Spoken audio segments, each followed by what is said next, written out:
السلام عليكم. ذمتك ده بروست ولا مش بروست؟ سامعوني القرمشه. بروست يا حبيبه، في حاجه مش مريحاني. تعالوا نعمل احلى وصفه للارنبيط بقى. قلت لكم ايه؟ بس حلو برضو يعني نعمله لعيالنا ونفهمهم ان دي بروست. وصفه سهله وسريعه وتدفنا في الشتاء اللي احنا فيه ده. بس انا ما باكلش القرنبيط. اول حاجه نقطع القرنبيط ونطلعه من بعض. حتى القرنبيط بيطلع من بعض واحنا بنطلع من هدومنا.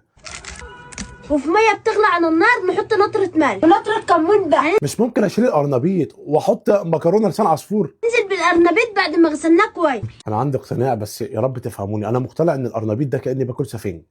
بسم الله ما شاء الله. بعد 5 دقايق هنطلعه ونصفيه. نصفيه، تحسه مش سالك اساسا القرنبيط ده، فلازم يصفى كده من جواه.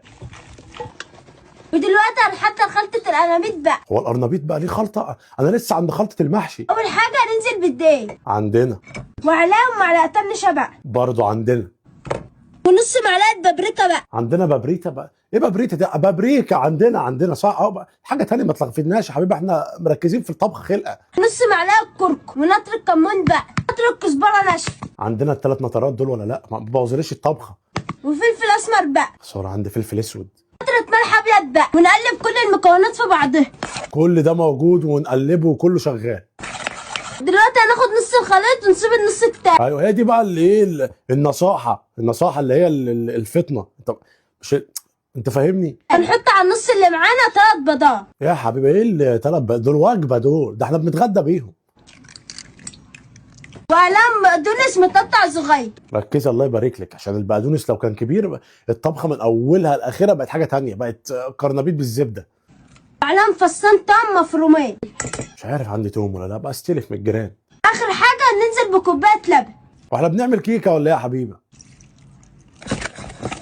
بسم الله ما شاء الله. الطبخه من اولها لاخرها عندي كل المكونات، بس في حاجه قد كده. وبعد كده هننزل بالقرنبيط في الخليط بتاعنا. هي دي الحاجه اللي قد كده بقى، ما عنديش قرنبيط. اللهم صل على النبي. عليه الصلاه والسلام. سيبك بقى من اي حاجه، كل ما تصلي على النبي نقول عليه الصلاه والسلام.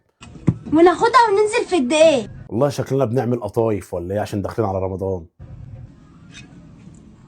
وبعدين ننزل في الزيت بقى. عندنا زيت ولا ما هنطبخ ايه؟ بسم الله ما شاء الله. مش عارف، نفسي يبقى في علاقه كده، موده بيني وبين القرنبيط، مفيش. ركزوا الله يبارك لكم، الخضره اللي بتبقى تحت الحاجات دي ما بتتاكلش، دي عشان تشرب الزيت، بنحاول نحميك، تروح انت تاكل الزيت انت مش فاهم حاجه انت.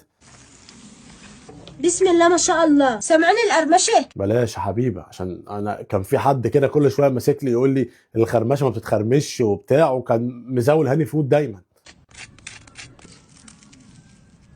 دي كانت وصفتنا النهارده ومستنيه رايكم بقى. والله شكلها تفتح النفس وهجرب.